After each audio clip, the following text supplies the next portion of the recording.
महापालिका निवडणुकीच्या वातावरणात आता निवडणूक आयोगाचा बेजबाबदारपणा उघड येतोय। एका उमेदवाराचा उमेदवारी अर्ज गहाळ झाल्याचं समोर येत आहे। या गंभीर प्रशासकीय चुकीचा फटका आता निवडणूक निर्णय अधिकाऱ्याला बसलाय। अजित पवार गट राष्ट्रवादी काँग्रेसच्या जयश्री भोंडवे यांनी पिंपरी चिंचवडमधील प्रभाग क्रमांक 16 मधून ओबीसी महिला आरक्षणाअंतर्गत उमेदवारी अर्ज दाखल केला होता।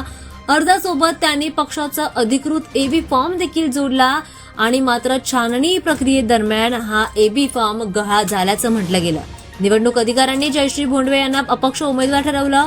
या निर्णयाविरोधात जयश्री भोंडवे यांनी न्यायालयात देखील धाव घेतली आणि त्यांनी सर्व पुरावे सादर केले।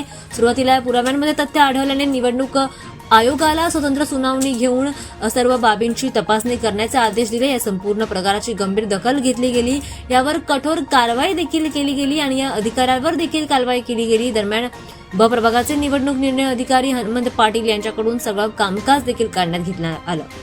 एबी फॉर्म गहाळ झाल्याच्या प्रकारामुळे प्रशासनावर टीकेची झोड उठली आहे। दरम्यान निवडणूक प्रक्रियेतील पारदर्शकतेवर आता प्रश्नचिन्ह निर्माण होत आहे। मात्र न्यायालयाच्या आदेशानुसार चिन्ह वाटपाच्या दिवशी तातडीची सुनावणी घेण्यात आली आणि या सुनावणी दरम्यान जयश्री भोंडवे यांना एबी फॉर्म वेळेत सादर केला असल्याचं स्पष्ट झालंय। त्यामुळे झालेले करण्यात आलेले पुरावे आणि तांत्रिक नोंदी यांच्या तपासणीनंतर आता आयुक्त हर्डीकर यांना एबी फॉर्म ग्राह्य धरलेला आहे। त्यामुळे या अर्ज छाननीच्या अंतिम यादीमध्ये अपक्ष ठरलेल्या जयश्री भोंडवे यांना चिन्ह वाटपाच्या यादीमध्ये राष्ट्रवादीचं घड्याळ चिन्ह देण्यात आलंय।